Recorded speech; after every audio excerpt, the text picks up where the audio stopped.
Ders 1. Dijital denge. Kabul ettim. Her şey içinde yaşadığımız bu dijital çağda sağlıklı bir denge bulmakla ilgili. Evet, çevrimiçi çok fazla bilgi varken, bunalmış hissetmek kolaydır. Kesinlikle. Sürekli priz takılmadığımızdan emin olmak için sınırlar belirlemeliyiz. Evet ve ekranlara mola vermek zihinsel sağlığımızı büyük ölçüde artırabilir. Çevrim dışı aktiviteleri rutinimize dahil etmenin gerçekten faydalı olabileceğini düşünüyorum. Kesinlikle. İster kitap okumak ister yürüyüşe çıkmak olsun. Bu anlar önemlidir. Evet ve kendimizle ve çevremizdeki dünyayla yeniden bağlantı kurmamıza yardımcı olabilirler. Katılıyorum. Cihazlarımızın dışında hayatın tadını çıkarmak için daha fazla zaman harcamayı bir hedef haline getirelim. Bu bir plan gibi geliyor. Birlikte daha dengeli bir yaşam tarzını benimsemek için heyecanlıyım. Ders 2. Hedef değerlendirme. Kabul ettim. Hedeflerimizi değerlendirmeye devam etmek ve yollarımızı gerektiği gibi ayarlamaya devam etmek önemlidir. Evet, hayat sürekli değişiyor ve yeni koşullara uyum sağlamamız gerekiyor.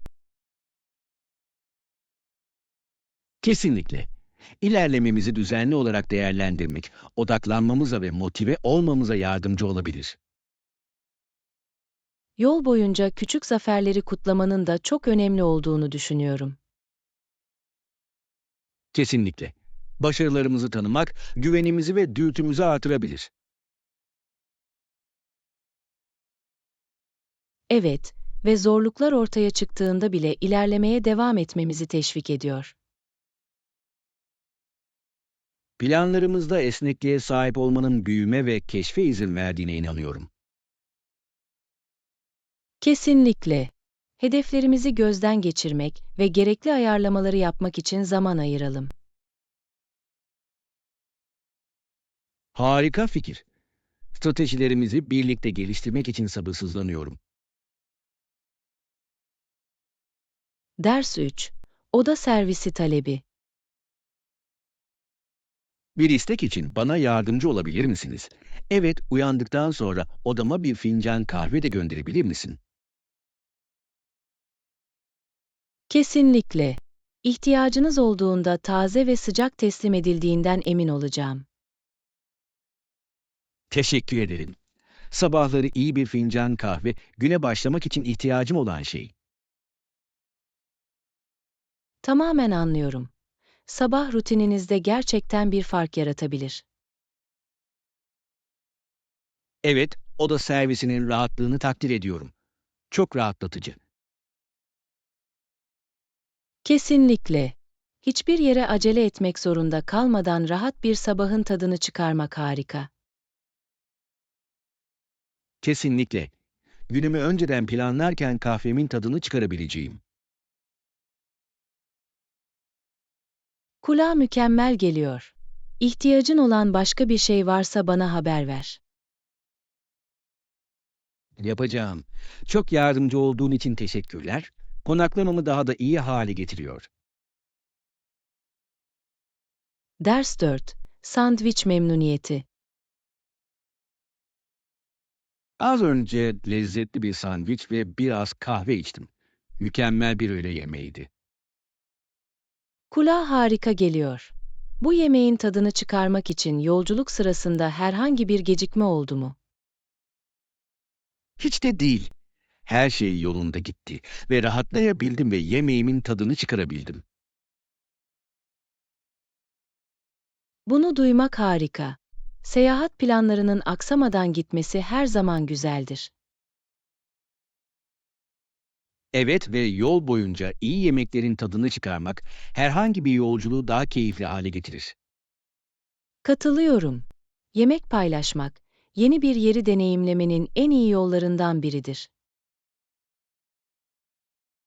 Kesinlikle.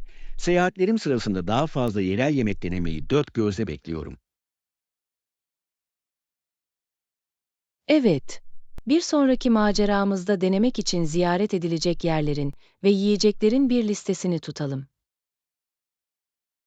Bekleyemem. Yeni lezzetleri keşfetmek her zaman heyecan vericidir. Ders 5. Birbirinizin arkadaşlığının keyfini çıkarmak. Bu doğru. Dikkat dağıtmadan birbirimizin arkadaşlığında yemeğin tadını çıkarabiliriz. Kesinlikle. İyi yemek ve harika sohbet mükemmel kombinasyonu oluşturur. Evet ve kalıcı anılar yaratan birlikte geçirilen anlardır. Katılıyorum. Bir yemeği paylaşmak, daha derin bir seviyede bağlantı kurmamızı sağlar. Kesinlikle. Bu sadece yemekle ilgili değil, birlikte yarattığımız deneyimle ilgili. Evet, sanırım dışarıda yemek yemeyi bu kadar özel yapan da bu. Birlikte biraz daha yemek planlayalım. Seninle yeni restoranlar keşfetmeyi seviyorum. Bunu çok isterdim. Her yemek macera ve bağlantı için bir fırsattır. Birlikte daha lezzetli yerler keşfetmek için sabırsızlanıyorum. Ders 6. NBA tartışması. Görünüşe göre Imagine'ın NBA tarafından eğlence kıyafetlerinin lisanslanması için kullanılmasına izin vermediğinde biraz başı belaya girdi. Evet, sporcular için ne kadar kazançlı olabileceğini düşünürsek, bu oldukça tartışmalı bir karardı. Kesinlikle. Birçok oyuncu imajından yararlanır ve bu tür fırsatları geri çevirmek karşılığı yükseltebilir. Yine de konumunu anlayabiliyorum. Kişinin markasını korumak günümüz pazarında çok önemlidir. Kesinlikle. Her şeyi nasıl temsil edildiğinizi kontrol altına almak ve değerlerinizle uyumlu olmasını sağlamakla ilgilidir. Kesinlikle. Duruşuna hayranım. Taraftarlardan ve ligden bazı tepkilere yol açsa bile. Evet, yürümek ince bir çizgi ama inandığınız şey için ayağa kalkmak güçlendirici olabilir. Katılıyorum. Bunun kariyerinin ilerlemesini nasıl etkileyeceğini görmek ilginç. Diğer sporcuların liderliğini takip edip etmeyeceklerini veya onayları benimsemeye devam edip etmeyeceklerini merak ediyorum. Ders 7. Bilgi toplama. Daha fazla bilginiz veya ipucunuz varsa planlamaya başlarken onları duymak isterim. Tabii ki. Elimden gelen her şeyi toplamaya başlayacağım ve ne bulduğumu sana bildireceğim. Bu inanılmaz derecede yardımcı olurdu. Ne kadar çok anlayışımız olursa o kadar iyi hazırlıklı oluruz. Kesinlikle. Herhangi bir karar vermeden önce kapsamlı bir araştırma yapmak önemlidir. Evet, özellikle maceramız sırasında her şeyin yolunda gitmesini sağlamak istiyorsak. Tamamen katılıyorum. Tüm önemli detayları ele aldığınızdan emin olalım. Başlamak için sabırsızlanıyorum. Bu gezinin unutulmaz olacağını biliyorum. Olacak. Bu deneyimi sizinle paylaşmaktan ve harika anılar oluşturmaktan heyecan duyuyorum. Evet, planladığımız gibi iletişim kurmaya devam edelim. Ekip çalışması her şeyi daha eğlenceli hale getirecek. Ders 8. Volkanik patlamalar. Patladığını görmek çok güzeldi. Doğanın gücü gerçekten hayranlık uyandırıyor. Oh, bunu gördüm. Volkan patlaması sırasında hangi malzemeleri püskürttü? Kül ve erimiş lav karışımı salarak çarpıcı ama korkunç bir görüntü yarattı. Kulağa inanılmaz geliyor. İlk elden tanık olmak unutulmaz bir manzara olmalı. Kesinlikle. Bir patlamadan sonra manzaranın değişme şekli hem büyüleyici hem de korkutucu. Evet, doğanın bize gücünü ve öngörülemezliğini hatırlatmanın bir yolu vardır. Volkanolojiyi anlamanın bu olayları daha da takdir etmemize yardımcı olabileceğini düşünüyorum. Kesinlikle. Bu patlamaların arkasındaki bilim hakkında bilgi edinmek deneyime derinlik katar. Bu konuya daha derine dalalım. Bazı heyecan verici tartışmalara yol açabilir. Ders 9. Benzersiz buluntular. Kesinlikle bunun gibi benzersiz parçalara dikkat etmeliyiz. Herhangi bir odada bir açıklama yapabilirler. Tamamen anlıyorum. Bu özel öğeleri bulmak alanınızı gerçekten geliştirebilir. Evet, karakter ekliyorlar ve seri üretilen ürünlerin eşleşemeyeceği bir hikaye anlatıyorlar. Kesinlikle. Sanki her parçanın kendi tarihi ve çekiciliği var gibi. Benimle rezonansa giren bir şey bulduğumda seviyorum. Mükemmel bir uyum gibi geliyor. Kesinlikle. Artı, benzersiz öğeler genellikle konuklar geldiğinde ilginç sohbetlere yol açar. Evet, kişisel tarzınızı sergileyerek evinizde odak noktaları olabilirler. Bu hafta sonu bazı antika dükkanlarını ve bit pazarlarını ziyaret etmeye dikkat edelim. Bu bir macera gibi geliyor. Birlikte hangi hazineleri ortaya çıkarabileceğimizi görmek için heyecanlıyım. Ders 10. Sağlıklı zihniyet. Bu harika bir zihniyet. Ekletilecek başka sağlıklı alışkanlıklar düşündünüz mü? Evet, rutinime daha fazla açık hava etkinliği eklemeyi düşünüyordum. Kulağa harika geliyor. Temiz hava ve doğa zihinsel sağlığınız için harikalar yaratabilir. Kesinlikle. Parkta yürüyüş yapmaktan ve yürümekten zevk alıyorum. Zihnimi temizlemeye yardımcı oluyor. Katılıyorum. Doğayla birleşen fiziksel aktivite şarj olmanın çok ferahlatıcı bir yoludur. Ayrıca, bir süreliğine teknolojiden kopmak için harika bir fırsat. Evet, bu dengeyi bulmak genel refahı korumanın anahtarıdır.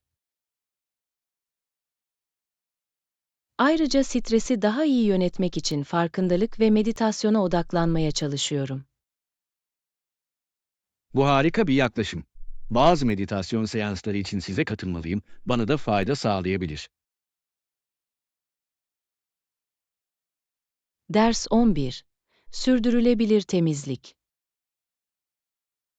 Selamlar. Ev için sürdürülebilir temizlik uygulamalarını duydunuz mu? Evet, bunu okuyordum ve basit değişikliklerin ne kadar büyük bir fark yaratabileceği büyüleyici.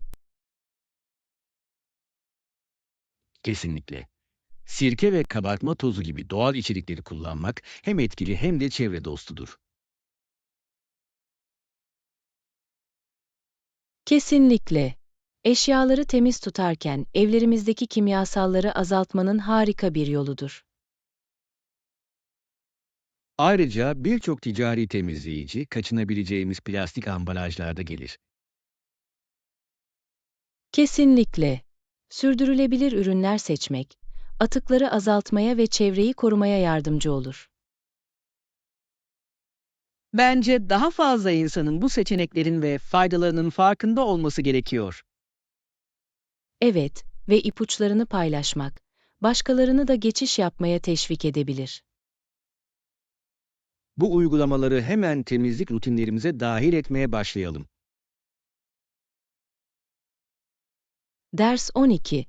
Proje güncellemeleri. Proje başarısı ile ilgili olarak toplantı sırasında tartışılan her şeyi anladım. Harika. Stratejilerimizi tamamladıktan sonra güncellenmiş bir planla size geri döneceğiz. Kulağa mükemmel geliyor. İletişimdeki şeffaflığı takdir ediyorum. Herkesin aynı hizada kalmasına yardımcı olur. Kesinlikle.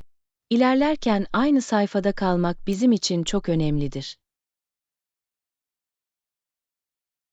Hedeflerimize ulaşmak için çabalarımızın nasıl bir araya geleceğini görmek için sabırsızlanıyorum.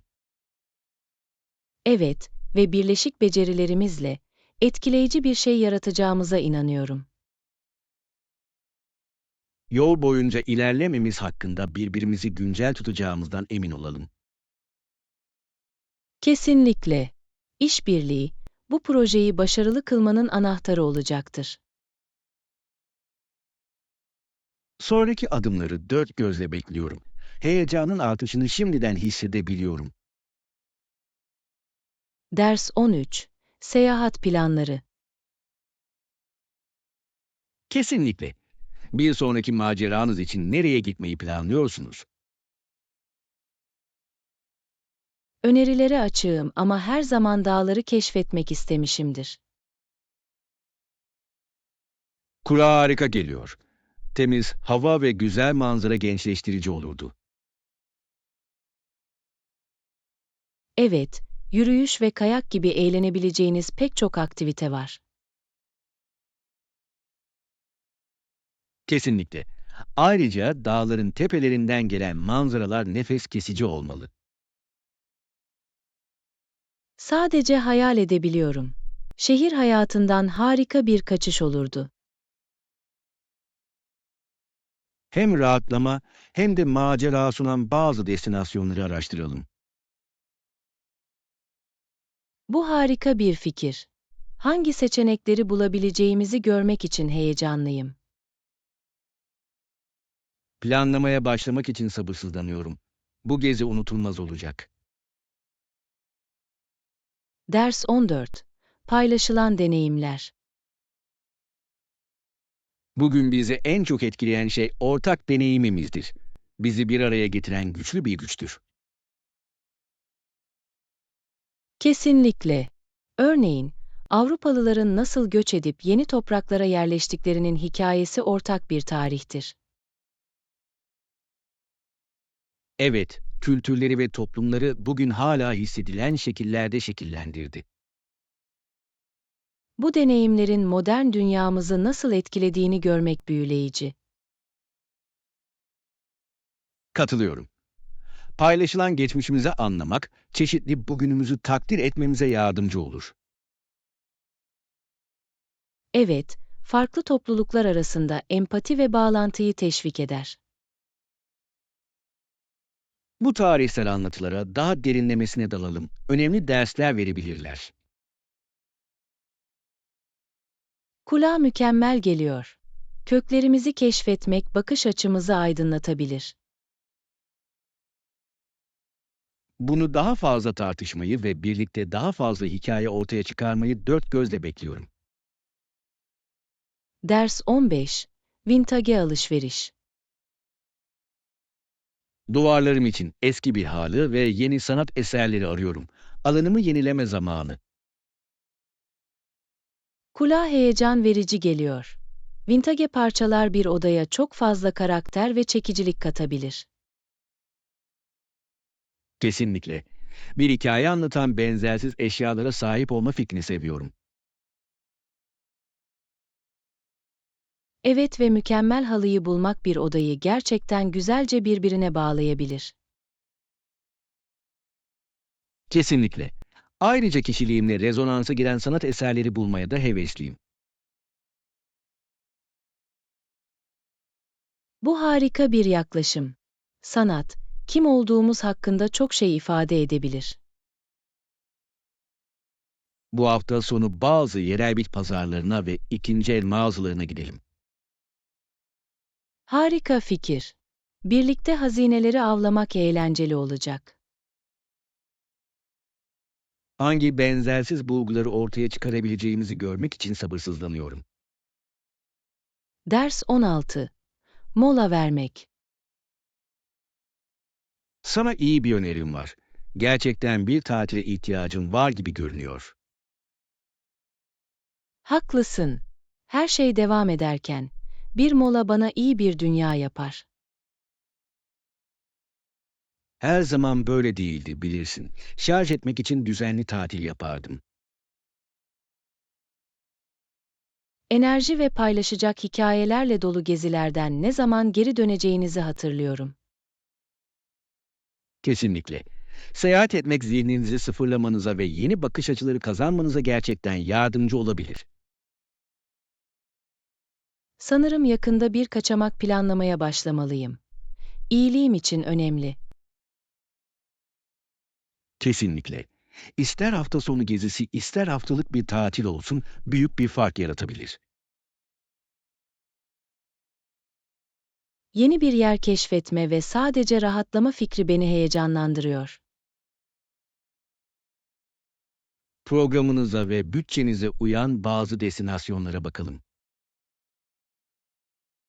Ders 17. Kariyere başlamak.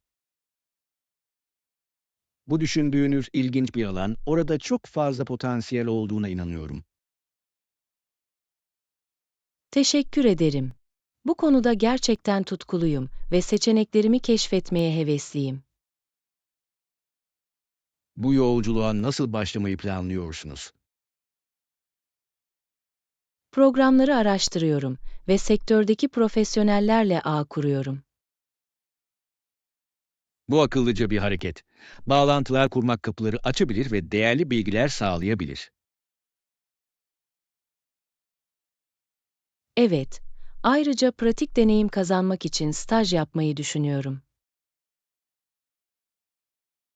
Bu harika bir fikir. Uygulamalı deneyim kariyeriniz için inanılmaz derecede faydalı olabilir. Katılıyorum. İş gücüne girdiğimde iyi hazırlanmış ve bilgili olmak istiyorum. Kararlılığınızda bu alanda başarılı olacağınızdan hiç şüphem yok. Ders 18. Sağlık bilinci. Birçok sigara içenin alışkanlıklarının bir sonucu olarak akciğer kanserine yakalandığını düşünmek endişe vericidir. Evet, sigara içmeyle ilişkili ciddi sağlık risklerini ve uzun vadeli etkilerini vurgulamaktadır. Bazı hastalıklar hap veya terapilerle tedavi edilir. Ancak sigara içmenin neden olduğu hasar geri döndürülemez olabilir. Kesinlikle. İnsanların sigara içmeye başlamadan önce bu risklerin farkında olmaları çok önemlidir. Eğitimin önlenmede kilit bir rol oynadığını düşünüyorum, özellikle gençler arasında. Kesinlikle. Ne kadar bilgili olursak, sağlığımız için o kadar iyi seçimler yapabiliriz. Ve bırakmak için asla geç değildir. Değişmek isteyenlere yardım etmek için mevcut kaynaklar var. Evet, destek sistemleri, bir kişinin sigarayı bırakma yolculuğunda büyük bir fark yaratabilir. Umarım daha fazla insan bu konuları ciddiye alır ve sağlıklarına öncelik verir. Ders 19. Charlotte'un yolculuğu. Charlotte'un ilk albümü çıktığından beri tanıtım turları yapmak için çok zaman harcadı. Evet, fark ettim. Hayranlarla bağlantı kurmak yorucu ama aynı zamanda heyecan verici olmalı. Kesinlikle. Okul mezunu olduğu için ne kadar çabuk şöhrete yükseldiği etkileyici. Gerçekten öyle. Yeteneği ve sıkı çalışması kesinlikle karşılığını verdi. Müzik kariyerini halka açık görünümler ve röportajlarla nasıl dengelediğine hayranım. Evet, bu dengeyi korumak zor olabilir. Özellikle spot ışığında. Onun geliştiğini ve müzik endüstrisinde kendine bir isim yaptığını görmek harika. Bundan sonra ne yapacağını görmek için sabırsızlanıyorum. Geleceği inanılmaz derecede parlak görünüyor. Katılıyorum. Gelecek projelerine göz kulak olalım. Eminim harika olacaklar. Ders 20. Müşteri hizmetleri. Walmart'ın her mağazasının kapıda müşterilerle buluşan selamlayıcıları olduğunu biliyor muydunuz? Evet, bence bu, başından beri sıcak bir atmosfer yaratmanın harika bir yolu. Kesinlikle. Bu selamlayıcılar müşterilerin sahip olabileceği özel ihtiyaçlarla da ilgilenir. Alışverişi herkes için keyifli bir deneyim haline getirmeye nasıl çalıştıkları etkileyici. Kesinlikle. İyi müşteri hizmetleri bir kişinin alışveriş deneyimini gerçekten geliştirebilir. Katılıyorum. Mağazanın müşterilerine değer verdiğini ve ihtiyaçlarını önemsediğini gösterir. Ayrıca alışveriş gezisinin geri kalanı için olumlu bir ton belirler. Evet, dostça bir selamlama, birinin ziyareti hakkında nasıl hissettiği konusunda büyük bir fark yaratabilir. İşletmelerin müşteri hizmetlerine bu şekilde öncelik verdiğini görmek harika. Ders 21. Fitness hedefleri. Spor salonunda her seans yaklaşık bir saat boyunca haftada en az 4 ila 5 kez hedefliyorum. Bu sağlam bir taahhüt. Konu fitness olduğunda tutarlılık anahtardır. Kesinlikle. Düzenli bir program belirlemenin motive olmama ve odaklanmama yardımcı olduğunu görüyorum. Bu doğru. Her şey egzersizi rutininizin bir parçası haline getirmekle ilgili. Evet. Ayrıca işleri ilginç tutmak için antrenmanlarımı karıştırmaktan da zevk alıyorum. Bu harika bir fikir. Çeşitlilik can sıkıntısını önleyebilir ve sınırlarınızı zorlayabilir. Kesinlikle. Elimden geldiğince yeni dersler veya aktiviteler denemeyi seviyorum. Görünüşe göre fitness konusunda çok yönlü bir yaklaşımınız var. Teşekkürler. Hedeflerime doğru çalışırken yolculuğun tadını çıkarmanın önemli olduğuna inanıyorum. Ders 22. Barışçıl çözümler. Umarım devam eden çatışmaya barışçıl bir çözüm bulabilirler. Evet, dahil olan herkesin bir anlayışa ulaşması ve ilerlemesi çok önemlidir. Kesinlikle, barışçıl kararlar uzun vadeli istikrar ve uyum sağlayabilir. Çatışmaların bu kadar çok hayatı nasıl olumsuz etkileyebileceğini görmek yürek parçalayıcı. Kesinlikle, bu durumlarda iletişim ve uzlaşma şarttır.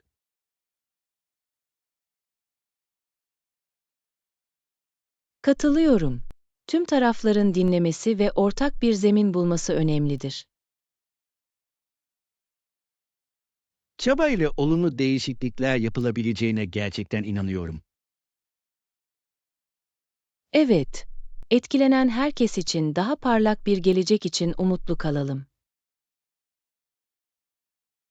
Birlikte barış girişimlerini destekleyebilir ve bu konularda farkındalık yaratabiliriz. Ders 23. Korucunun mücadelesi. Korucular yukarı baktılar ve uçurumların kenarındaki düşman askerlerini makineli tüfeklerle vurarak gördüler. Kulağa korkunç bir durum gibi geliyor. Böyle bir baskı altında odaklanmayı nasıl başardılar? Hayatta kalmalarının hızlı kararlara bağlı olduğunu bilerek eğitimlerine ve içgüdülerine güvenmek zorunda kaldılar. Kesinlikle. Yüksek stresli ortamlarda eğitim inanılmaz derecede zor olmalı. Ancak onları gerçek savaşa hazırlar. Evet ve adrenalin patlaması ya daha iyi performans göstermelerine yardımcı olabilir ya da net düşünmeyi zorlaştırabilir. Hassas bir denge, değil mi? Tehlikeye karşı uyanık olurken sakin kalmak çok önemlidir. Kesinlikle. Destek için birbirlerine güvenmeleri gerektiğinden takım çalışmasının bu gibi durumlarda hayati bir rol oynadığını hayal ediyorum. Kesinlikle. Takım arkadaşları arasındaki iletişim ve güven, kritik bir anda tüm farkı yaratabilir. Bu deneyimlerin sıkıntı karşısında karakterlerini ve dayanıklılıklarını nasıl şekillendirdiği büyüleyici. Ders 24. Doğa koruma alanı macerası. Hey, yakındaki Yeşil Vadi denilen doğa rezervine gitmeyi hiç düşündün mü? Evet, özellikle her şeyin çiçek açtığı ilkbaharda oldukça güzel olduğunu duydum. Kesinlikle. Çarpıcı manzaralar ve çeşitli vahşi yaşam onu mükemmel bir kaçamak haline getiriyor. Parkurlarda yürüyüş yapma ve temiz havanın tadını çıkarma fikrini seviyorum. Kesinlikle. Doğayla bağlantı kurmanın ve şehrin koşuşturmasından kaçmanın harika bir yolu. Artı, dinlenebileceğimiz ve manzaranın tadını çıkarabileceğimiz bazı güzel piknik noktaları olduğunu okudum. Kulağa mükemmel geliyor. Biraz atıştırmalık hazırlayabilir ve bütün günü keşfederek geçirebiliriz. Evet, belki de güzel anları yakalamak için bir kamera bile getirebiliriz. Bence bu harika bir fikir. Birlikte maceramızdan anılara sahip olmak güzel olurdu. Ders 25. Jeotermal harikalar. Yeraltı suyunun yeryüzündeki sıcak kayalar tarafından ısıtıldığını biliyor muydunuz? Gerçekten mi? Kulağa büyüleyici geliyor. Bu süreç tam olarak nasıl çalışır? Peki bu sıcak su daha sonra basınç arttığında yüzeye zorlanır ve kaplıcalar oluşturur. Bu inanılmaz. Doğanın bu enerjiyi nasıl bu kadar etkili bir şekilde kullanabilmesi şaşırtıcı. Kesinlikle. Bu jeotermal özellikler sadece güzel olmakla kalmaz, aynı zamanda yenilenebilir enerji kaynakları da sağlar. Bir kaplıca şahsen görmeyi çok isterim. Çok eşsiz bir deneyim olmalı. Evet ve sudaki doğal mineral içeriğinin de sağlık yararları olduğu söyleniyor. Bu harika bir bonus. Doğrudan dünyadan gelen doğal bir spa deneyimi gibi. Kesinlikle. Bu tür harikaları keşfetmek bize gezegenin inanılmaz yeteneklerini hatırlatıyor. Ders 26. Deneme tercihleri. Yasal davalar söz konusu olduğunda savunma avukatları genellikle sadece yargıç tarafından yargılanmaya yerine jüri tarafından yargılanmayı tercih ediyor gibi görünüyor. Bu doğru. Jüri üyeleri, savunma için faydalı olabilecek çeşitli bakış açıları getirebilir.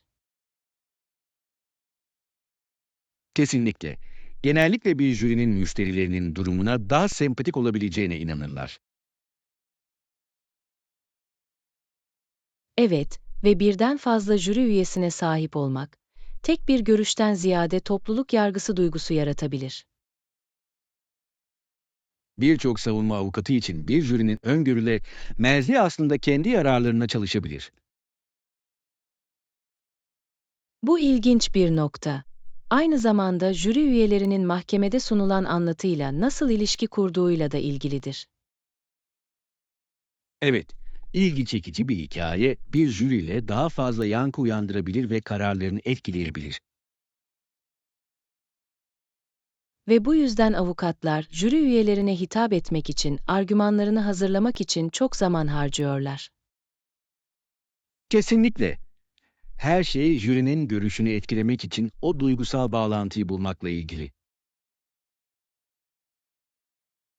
Ders 27. Plaj temalı partiler. Plaj temalı partileri her zaman sevmişimdir. Onlarda çok canlı ve eğlenceli bir şey var. Tamamen katılıyorum. Atmosfer her zaman çok rahat ve neşelidir. Bu da onu toplantılar için mükemmel kılar. Kesinlikle. Süslemeler, müzik ve tabii ki yemeklerin hepsi bu plaj havasına katkıda bulunur. Evet ve oyunları unutamazsın. Plaj voleybolu ve frisbee her zaman popülerdir. Kesinlikle. Herkesi dahil etmenin ve aktif hale getirmenin harika bir yolu. Plaj partilerinin insanları nasıl bir araya getirebileceğini seviyorum. Yaşına bakılmaksızın. Kesinlikle. İster kum kareleri inşa eden çocuklar, ister kokteyllerin tadını çıkaran yetişkinler olsun, herkes iyi vakit geçirir. Kesinlikle. Ayrıca, sahilde bir gün batımı akşama büyülü bir dokunuş katıyor. Bence yakında bir tane planlamalıyız. Yazı kutlamak için harika bir yol olurdu.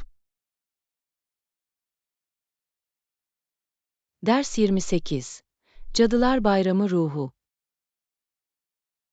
Cadılar Bayramı hemen köşede ama dürüst olmak gerekirse bazı insanlar için başka bir gün gibi geliyor. Bunu anlıyorum.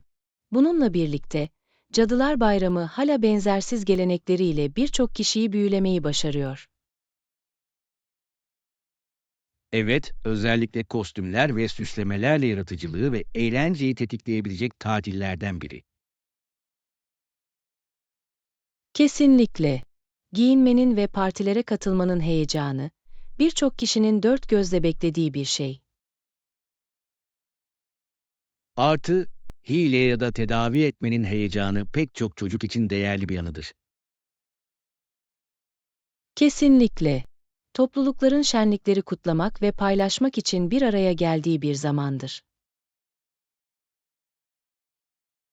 Bence Cadılar Bayramı'nın herkesin eğlenceli tarafını ortaya çıkarmanın bir yolu var, yaşına bakılmaksızın. Evet, kostümlerden ürkütücü süslemelere kadar yaratıcılığı da teşvik ediyor. Kesinlikle. Biraz fantezi ve eğlenceyi kucaklamanın özel bir yanı var. Ders 29. Edebi içgörüler. Hiç Huckleberry Finn'in maceralarını okudunuz mu? Bu çok klasik. Evet, aldım. Mark Twain'in gerçek adı Samuel Clemens'ti. Her zaman ilgi çekici buldum. Kesinlikle. Bu kadar ikonik hale gelen bir takma isim seçmesi büyüleyici. Ve romanın kendisi, ırk ve özgürlük gibi zamanının birçok kritik sosyal sorununu ele alıyor. Kesinlikle. Huck'ın Mississippi Nehri'ndeki yolculuğu hem bir macera hem de toplum hakkında derin bir yorumdur. Evet, onu zamansız kılan dikkat çekici bir mizah ve ciddi temalar karışımı. Twain, macera ruhunu yakaladığını ve aynı zamanda toplumsal normları eleştirmesini seviyorum. Kesinlikle. Okuyucuları ahlak ve dostluk hakkında eleştirel düşünmeye teşvik eden bir kitap. Edebiyatın insan doğasının karmaşıklıklarını nasıl yansıtabildiği etkileyici. Ders 30. Devrimci kontrol. Bolşeviklerin Kasım ayında devrimin kontrolünü nasıl ele geçirdiğini belirtmek ilginçtir. Evet, iktidara yükselmeleri Rus tarihinde önemli bir dönüm noktası oldu. Lenin ve takipçileri, komünist ilkelere dayalı yeni bir hükümet kurmaya kararlıydılar. Kesinlikle. O sırada acı çeken birçok kişi de yankı uyandıran radikal değişime inanıyorlardı. İdeolojilerinin farklı bir destekçi grubunu çekmesi büyüleyici. Evet ve stratejileri kitleleri harekete geçirmede genellikle oldukça etkiliydi. Bununla birlikte yöntemleri diğerleri arasında önemli bir muhalefet ve korku yarattı. Kesinlikle. Yükselişlerinin etkisi Rusya'nın çok ötesinde hissedildi ve küresel siyaseti etkiledi. Tarihte bugün tartışmalara yol açmaya devam eden karmaşık bir bölüm. Ders 31. Trendde kalmak. Trendde kalmak için fikirler ve ipuçları arıyordum. Moda çok çabuk değişiyor gibi görünüyor. Ne demek istediğini anlıyorum. Sanki bir stiliste sahip olmak gardırobunuzu taze ve güncel tutmanıza gerçekten yardımcı olabilir. Kesinlikle. Neyin işe yaradığına dair keskin bir gözleri var ve yeni stiller keşfetmenize yardımcı olabilirler.